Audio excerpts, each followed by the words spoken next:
বগুড়ার উপশহরের মধ্যে অনেক সুন্দর একটি রেস্টুরেন্ট ওপেন হয়েছে, যেখানে কিনা অনেক মজার মজার খাবার পাওয়া যায়। আজ আপনাদের দেখাবো এমনই এক রেস্টুরেন্ট যেখানে মজার মজার খাবারের পাশাপাশি সুন্দর পরিবেশে ভালো সময় কাটাতে পারবেন। বন্ধুরা, আজকে আমি চলে এসেছি বগুড়ার উপশহরের সদ্য ওপেন হওয়া রেস্টুরেন্ট ফ্লেভারসে।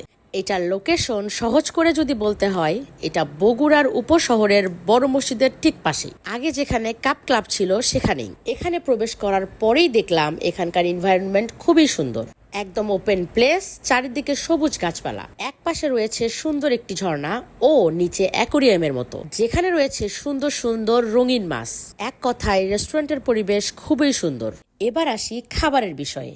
এখানে বিভিন্ন কুইজিন রয়েছে, তার মধ্যে তাদের সবচেয়ে ফেমাস হলো পিৎজা। তাই আমি অর্ডার করেছিলাম একটি মেক্সিকান হট পিৎজা। এটা ছিল মিডিয়াম সাইজ, যার প্রাইস ছিল 549 টাকা। পিৎজাটার পরিবেশন অনেক সুন্দর ছিল। পিৎজার টপিংস হিসেবে ছিল mozzarella cheese, capsicum, black olives, onion ring, cube করা চিকেন এবং মাশরুম স্লাইস, এবং মাঝখানে সাজানো ছিল পুদিনার পাতা, যেটা আমার কাছে অনেক ইউনিক লেগেছে। এবার আসি টেস্টের কথায়। পিৎজাটা খেতে আমার কাছে অনেক অসাধারণ লেগেছে এবং এটার ক্রাস্ট অনেক সফট ছিল এবং পাশাপাশি থিন ছিল। পিৎজাটা ওভারঅল সবকিছু ব্যালেন্স ছিল, পাশাপাশি লাইটলি স্পাইস ছিল।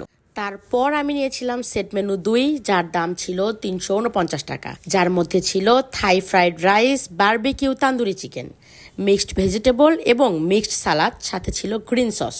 থাই ফ্রাইড রাইস আমার কাছে এভারেজ লেগেছে, কিন্তু বারবিকিউ তান্দুরি চিকেনটা আমার কাছে অনেক বেশি ভালো লেগেছিল। আর মিক্সড ভেজিটেবলের সঙ্গে চিকেন কিউব করা ছিল, যেটা আমার কাছে ওভারঅল অনেক ব্যালেন্সড লেগেছে। আর সব থেকে বেশি ভালো লেগেছে ওদের গ্রিন সস, যেটাতে স্ট্রং একটা ধনেপাতা এবং পুদিনা পাতার ফ্লেভার আসছিল। ওভারঅল সবকিছু মিলে তাদের খাবার ও পরিবেশ সবকিছুই আমার কাছে ভালো লেগেছে। আপনারা যারা সুন্দর নিরিবিলি পরিবেশে পরিবার বা বন্ধুদের সাথে একটু ভালো সময় কাটানোর পাশাপাশি ভালো কিছু খাবার খেতে চান, তাদের জন্য এটা একদম পারফেক্ট লোকেশন। সো আজকের ভিডিও এই পর্যন্তই। আগামীতে আমাদের পেজে কি কি ভিডিও পেতে চান কমেন্ট করতে পারেন। সবাই ভালো থাকবেন, সুস্থ থাকবেন। আল্লাহ হাফেজ।